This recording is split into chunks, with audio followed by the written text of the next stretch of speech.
Hello everyone, Ryan here with Product Impressions. I was recently given the opportunity to try out this new Twinkly 5-foot strip of LEDs. I've got a couple of different places where this might be useful depending on what other things that I can find. Now, with a strip of LEDs, this pretty much goes into a couple of different places. One, where you want to put in ambient light, or two, where you really can't fit other lights.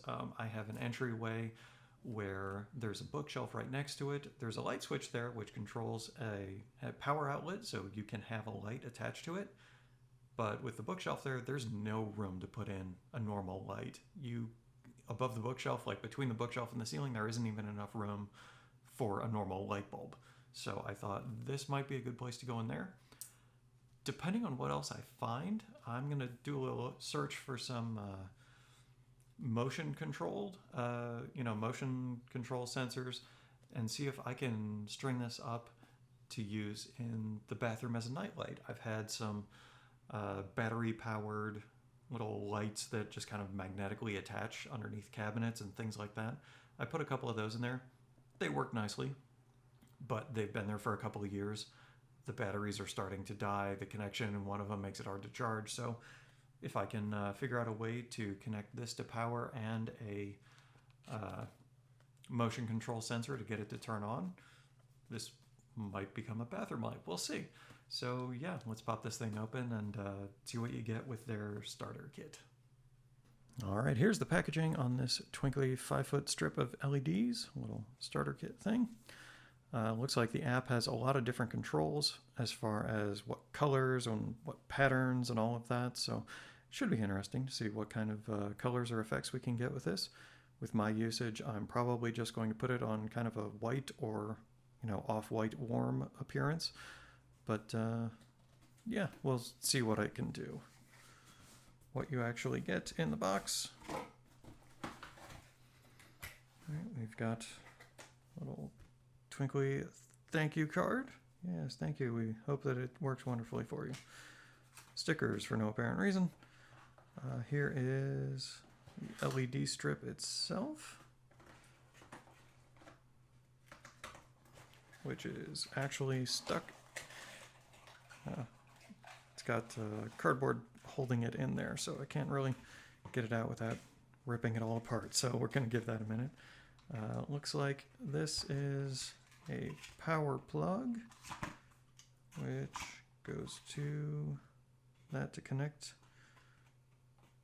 to the LED strip, but how do you actually get power to it? Oh, helps to actually look. Okay, yeah, there we go. It uses a standard power outlet. Yep, there we go. Now you can see it there. So yeah, that's basically it as far as the kit is concerned. I'm guessing this is going to be on, off, or controls of some sort. Got a little button on there. Yeah, all right, well, let's finish unboxing this and see how it works. All right, here is what this LED strip looks like right now. I'm afraid that it's actually showing up much brighter on the camera than it is in real life. I would say that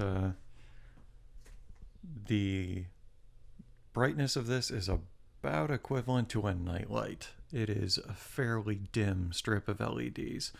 I've got it right now varying between white and blue. That's not really coming through on the camera either. It's a little bit more obvious in person, but not tremendously. All right, this is about as bright and colorful as it gets. I'm concerned it's still coming through as mostly white, but there's a red, blue, green, yellow, pretty much all the colors coming through on this now. Yeah, still kind of dim, little childish even, I would say. So maybe this would be good as like a nightlight in a kid's room, something like that. Yeah. All right, so the lights from Twinkly were a serious disappointment. They're not very bright. It's not very long. The programming is not very useful. The app is awful. I tried changing the settings on there and all of that, and the app that comes with those things just kept crashing. It just wouldn't work.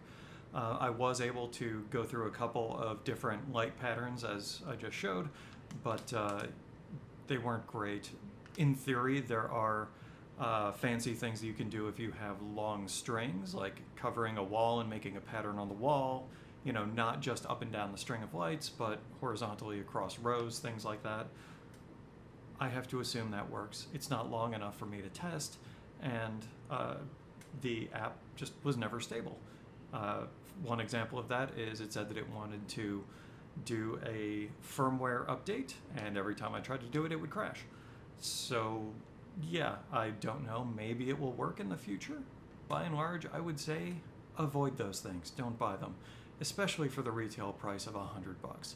Definitely not worth it. Don't waste your time or your money.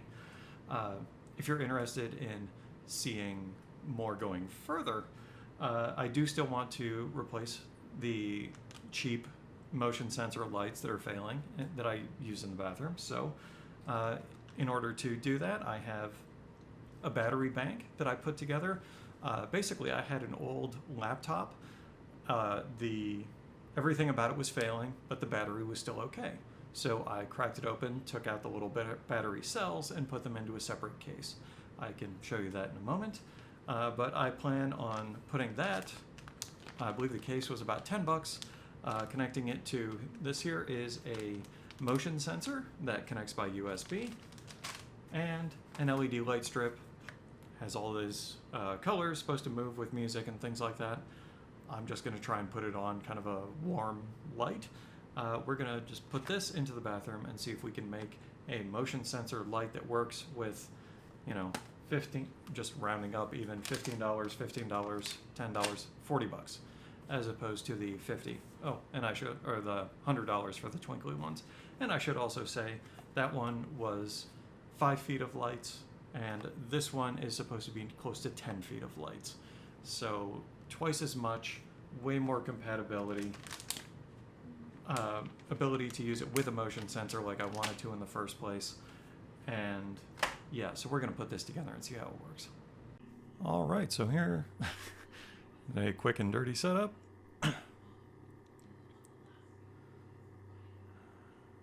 for the lights to go off.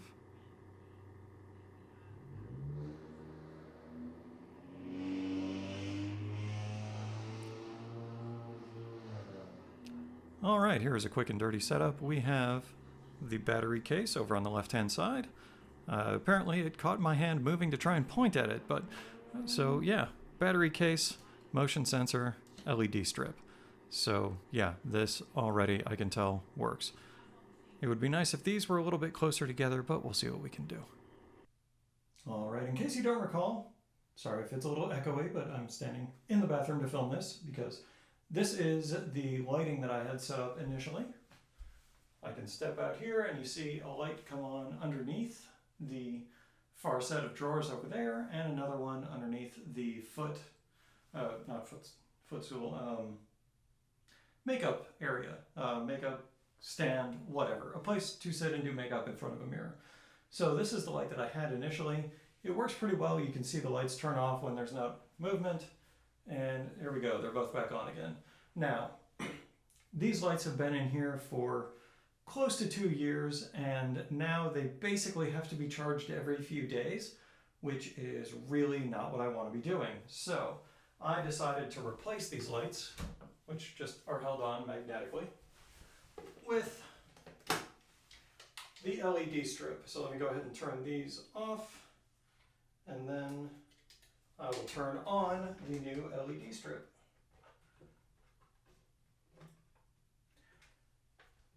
And there we go.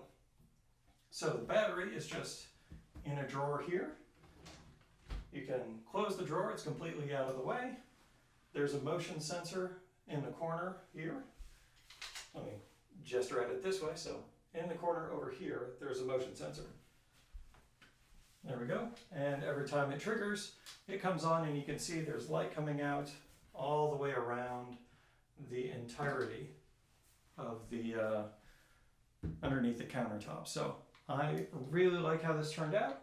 This particular LED strip, you can do all sorts of crazy things with the lights and different colors, brightness. You can connect to an app and have it respond to music, but I'm basically just using this as a night light. So this is how it's going to be. Maybe I'll dim it down a little bit. We'll see how it works when I actually get around to using it overnight. But yeah, so this is the type of thing that you can do with a battery, a motion sensor switch, and a string of LEDs. Well, there we go. Hopefully this has been of some help to you. LED strips are pretty fun to play with, but do you necessarily need to spend the kind of money that the Twinkly lights are asking for? No, not at all. You can get much cheaper LED strips and do your own thing with them. You may not be able to do some of the crazy patterns that they purport to be able to do, but that's all pending on them actually getting their app to work. So who knows if that will actually happen or not. I'm assuming eventually, maybe, but even then, LEDs are fun to play with. You can put them all over the place, put in nice little accent lights and things like that. So yeah, hopefully this has been of some help to you. Like, share, subscribe. If you have any questions, leave them in the comments and I'll try and answer. I'll see you next time.